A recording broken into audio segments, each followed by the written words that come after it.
and welcome to Musings of an Old Guy. Hey, today I just want to talk about that crazy debate last night. Now, the question is, I mean, there's been a lot of comments about the debate. Who won? Who did the best? Was it worth even having? I mean, there are a lot of questions that all of us have about it. But let me talk about a couple of things. Number one, whether you're a Trump fan or a Biden fan, that's not really what I'm going to talk about tonight, although it sort of is. Listen, I believe when there's a debate, it's a good thing to let the two candidates work it out. Let them battle. Let them do their thing. Let it be fair. Let it be balanced. Let it be honest. And I think if you take a look at that debate one more time, take a look at it without all the heat of, hey, who's watching it? What are they thinking? What are others? Just go watch it one more time or listen to it. And you will see quite a different debate because you're not all worked up about the moment and, oh gosh, is my guy doing okay? Forget that. Step back and listen. And when you listen, you'll find that my biggest complaint about it was Chris Wallace. I believe that he was in it with an agenda. He definitely was siding for Biden. He definitely had a thing he wanted to get across, and he, Trump said it best, and he said, "Hey, what am I debating you now? Well, I should have expected that, something like that." And he was debating Chris Wallace at the time. Chris was throwing him blow after blow after blow, especially when it came to the healthcare thing, over and over and over and over. When it came to the whole question of white supremacy and whether Trump supports white supremacy, and Trump said, "Well, no," or "Will you denounce white supremacy?" Trump said, "Absolutely, yes, of course." Then he tried to make him say something else. Well, Trump said, like who? Do you have a specific? What are you talking about? What white supremacy movement is the big problem today in our country? Do you have specifics? And they mentioned a group, the what's it called? The Boys, and so Trump said, "Yeah, you guys back down." He says, "What do you want me to say?" Tell him to back off. Tell him to stand down, and to wait. And Trump said those exact words, and now everybody's attacking Trump because he told them to stand down and wait, as though, wait, you guys, because if things don't go right, I want you to come in swinging like crazy. That's not what he did. He used Chris Wallace's words, and he spoke to a group that Chris Wallace chose. But his first answer was very clear. No, I'm not about white supremacy. Of course he isn't. It's not Trump's way. And yet, Biden called him a racist, called him a clown, told him to shut up. That was an unfair debate on so many levels. It was unkind. It was rude. There were a lot of things that upset my inner person, like, oh man, I don't like how this is going. But you're in a knockdown, drag out fight for the life of this country. Knockdown, drag out fight for the life of this president's future. And then Biden in there wanting to be in the presidency. It's no secret I am a Trump fan, and I believe that Trump has done a lot for this country and this world. And if you look at his legacy so far and what he's done in Israel, what he's done in the Middle East, what he's done before coronavirus is the best economy in the history of humanity. So that certainly is something that ought to be said. When Biden kept referring back and back over and over to look what's happened, the unemployment is so terrible, and people out of work, people dying, all this, he was misstating, misquoting, misrepresenting the truth on so many levels. It was shocking. So you got to know that the entire thing was a setup. Chris Wallace had his questions structured in such a way that they were leading questions, and they didn't give Trump any opportunity to explain things. For instance, is it true that you only spent $750 in federal taxes? Well, is the question, do I pay taxes, or is it true that all I spent was $750 and that was federal taxes? Well, that's a very boxed in question. The reality is Trump is a businessman. He has many things going on. He has assets, he has liabilities, he has payments, and he has lots of depreciation created by our legislature, primarily by Biden himself. Some of the biggest tax cuts or tax credits that went to Trump went through Biden-Obama administration. Check that out. Now, if you don't understand this, please understand anybody that makes good money has got to try to shelter that money. There are people that are in the 50, 60, 70% tax bracket. If they make $100,000, the government gets 70% of that. 70,000, they take home 30,000. That makes no sense. There's no incentive to grow. There's no incentive to work hard. There's no incentive to give back. So what do people do? They don't work hard. They don't develop stuff. It's not worth it for most people. But for a businessman like Trump and many others, they have to find other ways to use that money rather than throw it away to the government to spend however the government chooses. They can choose which way to direct those funds. And a businessman who knows what he's doing should take those funds, put it back into his business, and create new businesses, new opportunities, new employment for people who then, those people, will have jobs. They'll be spending money. They'll be buying houses and cars.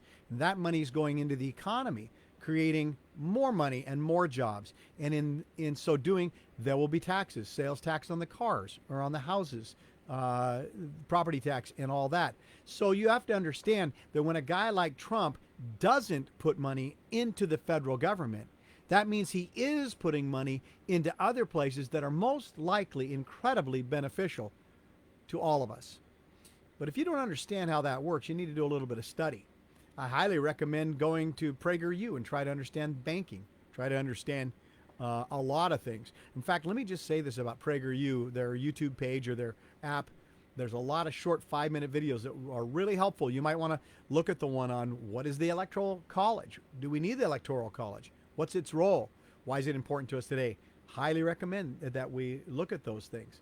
So I want to encourage you to think a little bit broader. There's such a tendency to see Trump and his bombastic ways and say, that guy, I don't like his personality. Wait. This is a guy who is just the right guy for a time like this. This guy has been under attack before he even was inaugurated, from the day he was elected. Even before that, they were attacking him. Then there was the impeachment, and there was the stuff about Russia and Russiagate and all of that stuff, which, of course, I'm sure, that there was no evidence, nothing turned up after 2, 3, 4 years of research, attack, and lawsuits and investigations. He didn't do anything wrong. Then he mentions Trump's son, Hunter Biden, his relationship with Russia, Ukraine, and China, and what happened there. And all Biden had to say about it, that's not true. Oh, that's not true. It is true. It's been well documented. Hunter Biden made $1.3 billion, something like that, for doing nothing, for being part of some company that he has no experience in, and he did absolutely nothing. But he made over $1 billion because of his father's influence peddling. And if you check out Hunter's track record, he's a ne'er-do-well, a drug addict, a broken man.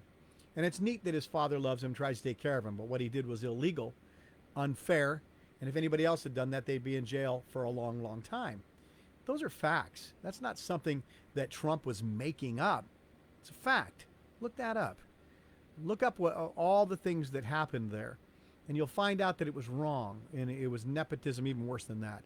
And so Trump was right when he talked about those things, and he was forceful, belligerent. He wanted to make his point. He wanted to get that point across.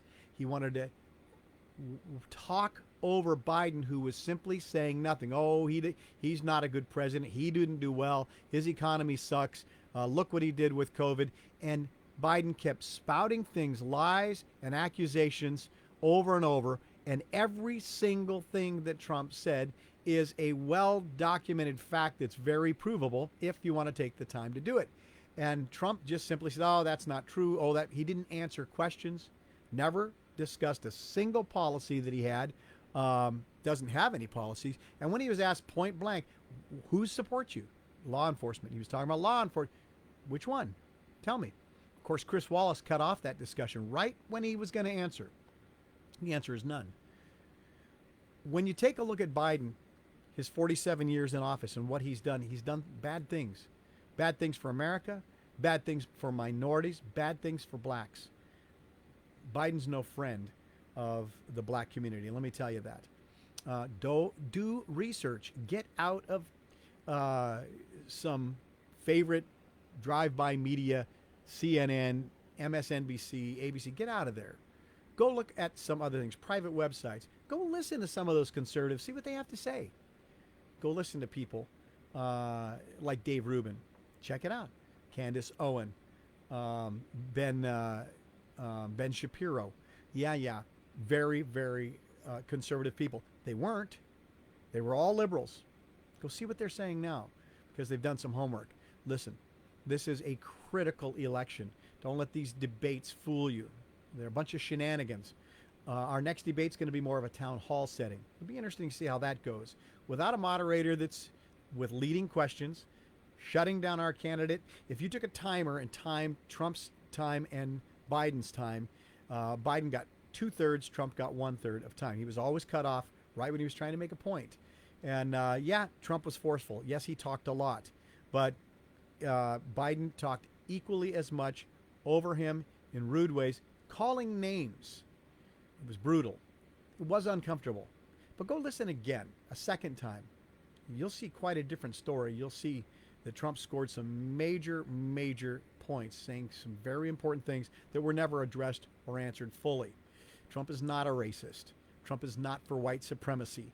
Trump is a businessman. Trump handled COVID fantastically. Yeah, he said some things when he was not in the know, when we were all confused. He hoped that this thing would go away by spring. He hoped that it wouldn't spread as wide and far as it did. He had heard from some of the people in the powers that be that it could be very, very widespread and powerful, and he didn't know what to do with that information.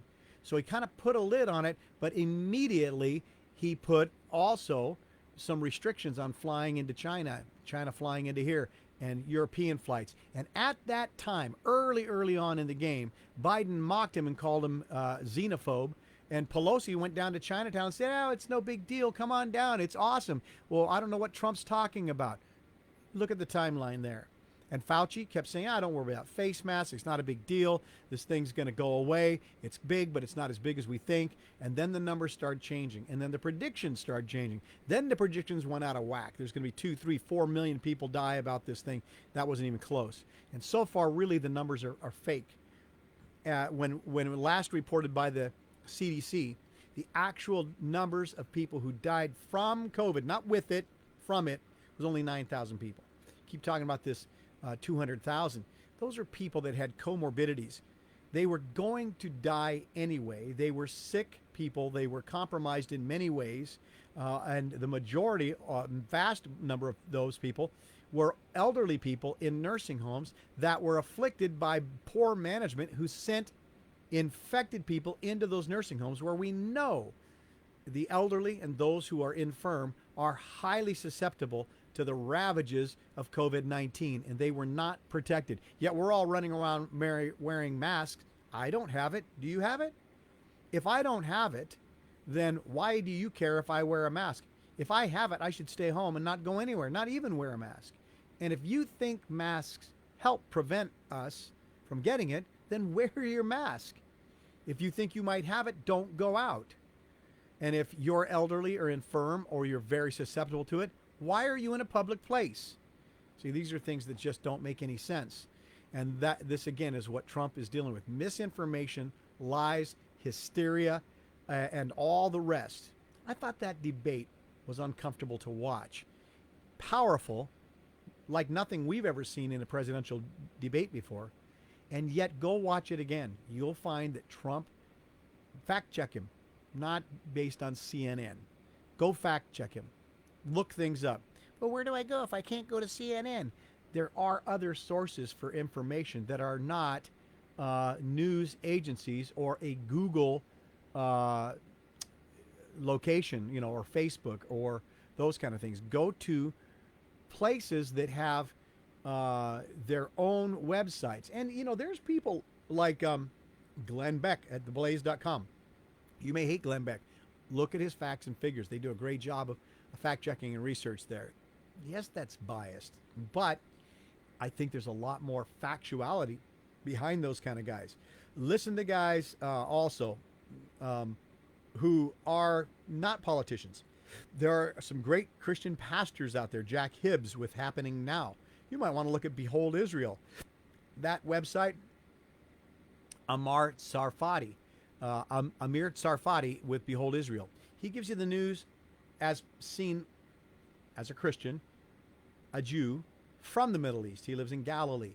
His information is usually quite good and quite reputable or trustworthy. Anyway, that's my 2 cents on that debate. It was definitely tough. I think Trump could have done better.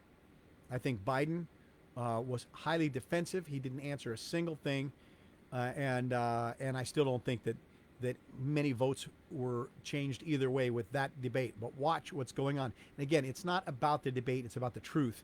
Look up the truth behind what's being said there. So don't fall for this junk. I thought that was, I wish I had the time to give you the clips that I'm talking about and give you the websites. I just wanted to put something out there right now. I'm just doing a Facebook Live so I can put it out right now and get it on the air. So God bless you. I hope you get something from this. If nothing else, start a discussion, talk these things over, and pray, pray, pray. Pray for God's wisdom and his discernment. Pray for his strength against the spirit of lawlessness, the spirit of a lack of discernment in this age, the spirit of stupor that has come over so many. Right? Prayer. Ask for wisdom. Ask for guidance. Stay close to the Lord. Walk in the Holy Spirit. And spend some time praying, worshiping, praising the Lord, praying for this nation, praying for this election. God bless you. Thank you very much for visiting here. I hope that this musings of an old guy grows and grows, and we can all have a big giant discussion about all kinds of things. So with that, God bless you. And it's evening here, so have a good night, and we'll see you soon.